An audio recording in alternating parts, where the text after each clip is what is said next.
Yahobu, Bapak Ibu Pendeta, Sinenge, Majelis dan warga Gereja Amin, ini adalah channel YouTube Sinode Gereja Amin.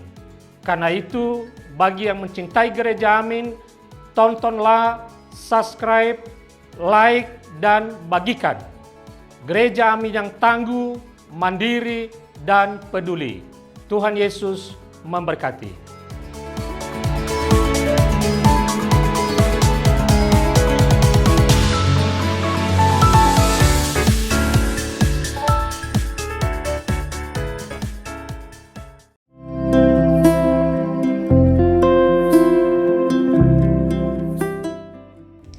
Hai Teens, jumpa kembali dalam acara TFC dan kali ini kita akan nyimak tulisan dari Ibu Yesi Sutama SSI Theo dalam buku renungan Teens for Christ dengan judul Hedon.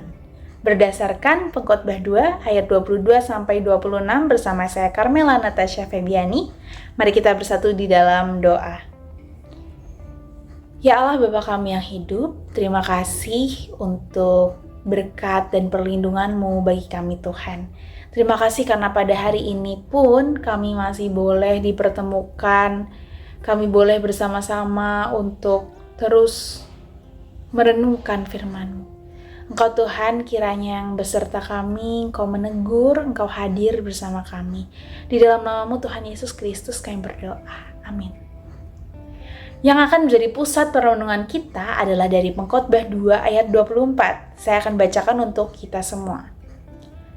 Tak ada yang lebih baik bagi manusia daripada makan, minum, dan bersenang-senang dalam jerih payahnya. Ini pun dari tangan Allah. Wah, menarik sekali ya teman-teman. Teens, mungkin kita sering menggunakan istilah hedon. Dan istilah ini berasal dari bahasa Yunani yaitu hedone yang berarti kesenangan atau kenikmatan.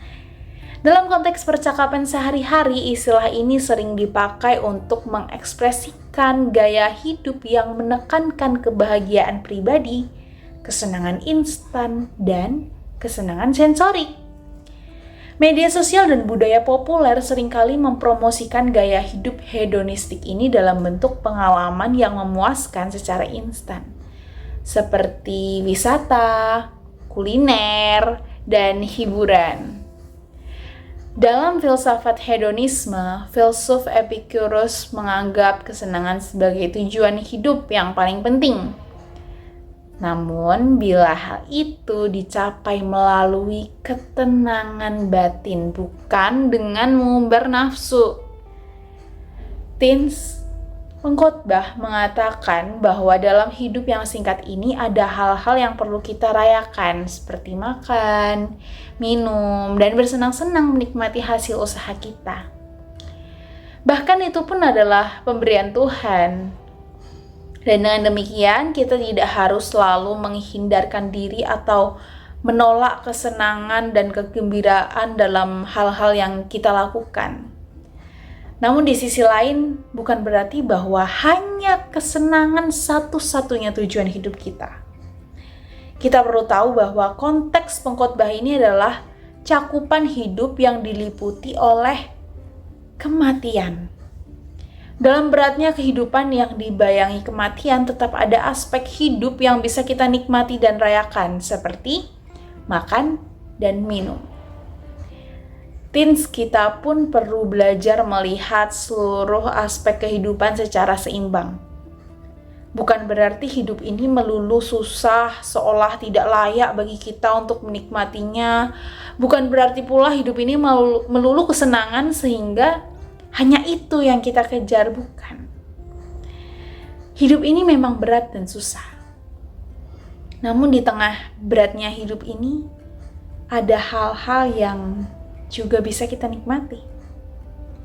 Jadi, marilah bijaksana untuk melihatnya secara seimbang.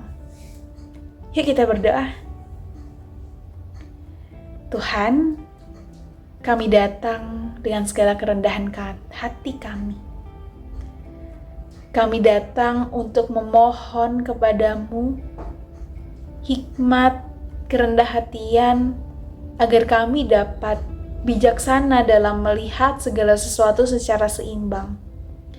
Ajar kami Tuhan agar kami tidak tamak. Ajar kami untuk memiliki hati yang mau untuk terus melayani.